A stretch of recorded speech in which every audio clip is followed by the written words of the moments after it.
My next book is not called Pilates Prick, although there is a bit of a joke that my next book could be about my time spent working as a very bad secretary for a consulting firm in New York, and that would be called Office Bitch.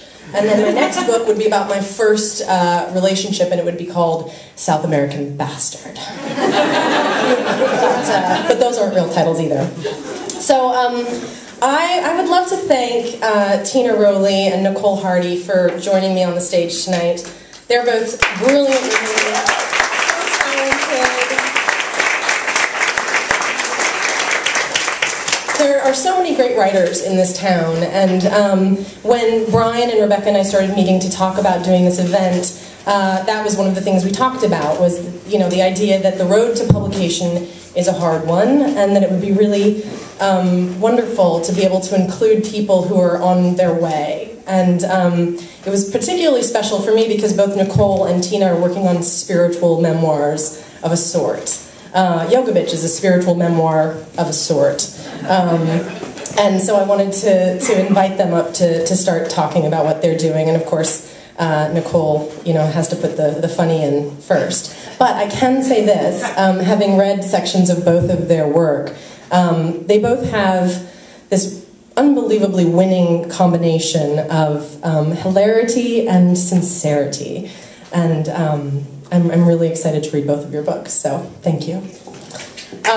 In that spirit, I've been reading a lot of stuff from my book lately, and I will read a little bit from it later, but since we're here at the Hugo House, which is this tremendous, in my opinion, spiritual center of Seattle, I wanted to talk a little bit about the road to publication, which, in my opinion, is as littered with setbacks and toil as the spiritual path. So this is called How I Wrote Yoga Bitch. Titles. It's all about the titles. In 2002, I spent 2 months on a yoga retreat in Bali trying to get my head together before moving to New York to pursue a career in writing and theater. I came home with stories about a collection of yoga mates who drank urine for their spiritual breakfast, and a guru I worshipped, but who, over the course of 2 months, disappointed me so profoundly it made me consider that this yoga phenomenon might actually be the biggest scam in the history of polymorphous spiritual practices that may or may not be God-based. After I moved to New York, I decided to turn those stories into a one-woman show. Soon it had a title, Yoga Bitch, and a venue on St. Mark's. My director, Jean-Michel Gregory, and I threw up the first workshop production in the spring of 2003 and then another that fall.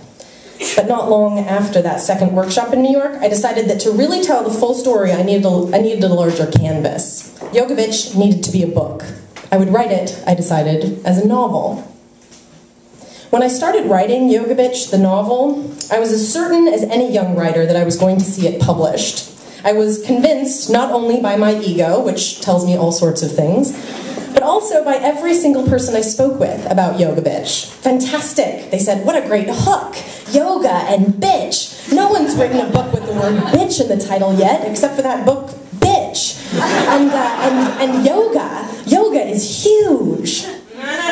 But see, with such an obvious hook, such a commercially viable hook, I soon found myself reeling in a boatload of fear. The fear being that either the yoga trend would die before I finished my book, or that someone would beat me to it. Yoga was considered a wildly popular and lucrative trend. Everyone I knew warned me that I'd better get the book done quickly because the yoga bubble was going to burst any day. Trends end. The trouble was, I was learning how to write. That's a process that can't really be rushed. I worked on the first draft every chance I got. At my desk job in New York, on weekends with my then-boyfriend, while my then-boyfriend wandered the streets waiting to be let back into our apartment. When it was done, I sent it to an agent who signed me, but first gave me a daunting list of notes prefaced by one big note. The story lacked shape.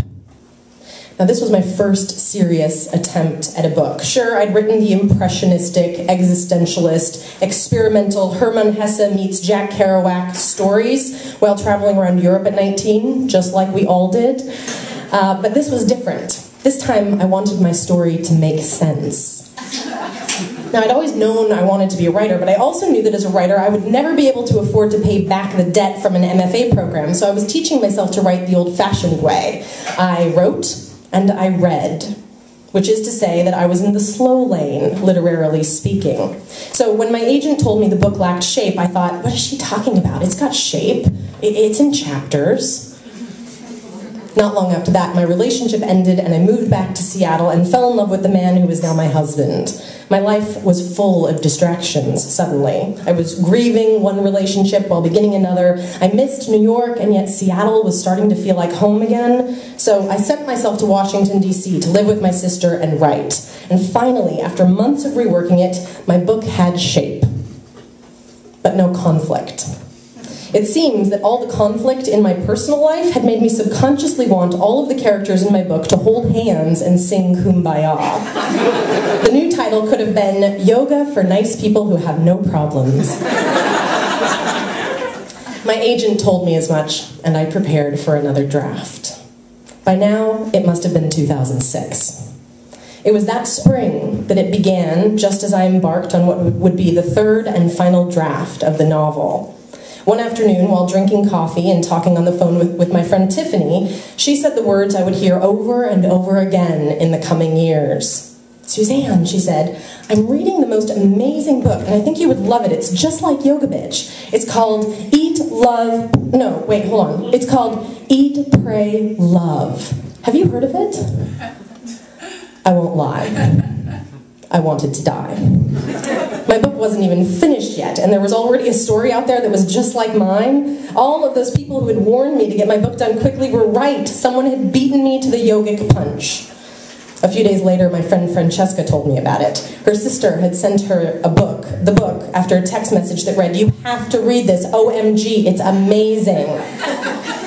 Fran looked at me and said, oh, it's just like Yoga Bitch. She does yoga at an ashram, she goes to Bali, she falls in love with an older man, just like you. And they say it's good.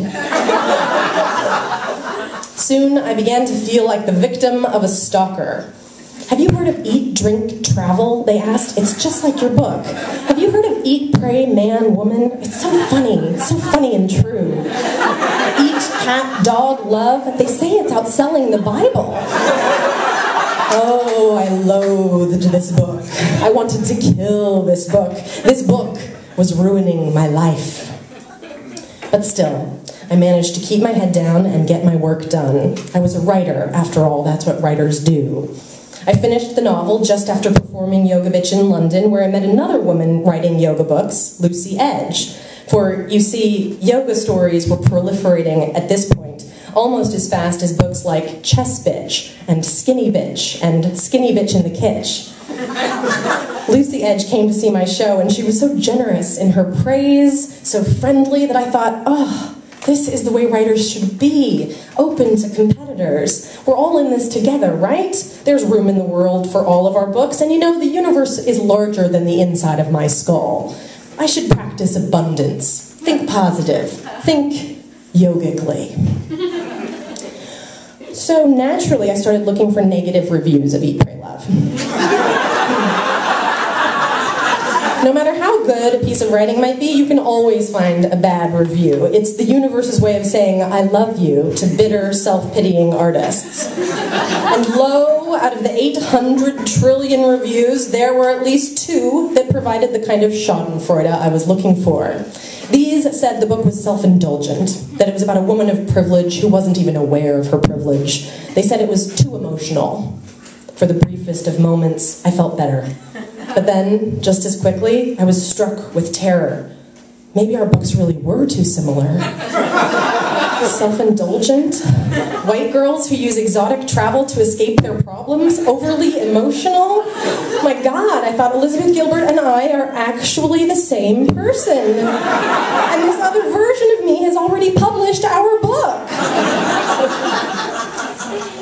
But I was buoyed by my run in London and the attention Yoga Bitch received there, and I sent in my finished novel in the fall of 2007. It had shape, it had conflict, and I had hope. Within a few weeks, it was in the hands of 18 publishers. Within a few months, It was enthusiastically rejected by every last one of them. I had spent 4 years on this story. I had sacrificed everything to it. I had built my life around this book, this career, and I was now officially the worst possible thing a person could be. I was a failed novelist. I now consider this to be among the best things that have happened to me. The thing about the novel was that I had taken the main character, me, and improved her too much. I made her a redhead with an amazing rack and absolute certainty in her atheism. She didn't yearn for faith and God as I so embarrassingly do. She was too cool for that. It would be years before I understood that if you make a character invulnerable, she becomes unbelievable. My agent, bless her, stuck with me. She told me she loved the story and believed in me. Then she let me sulk for a few months, during which time I could be found drawing the kinds of hot baths that seemed to require that one at least consider suicide while immersed in them.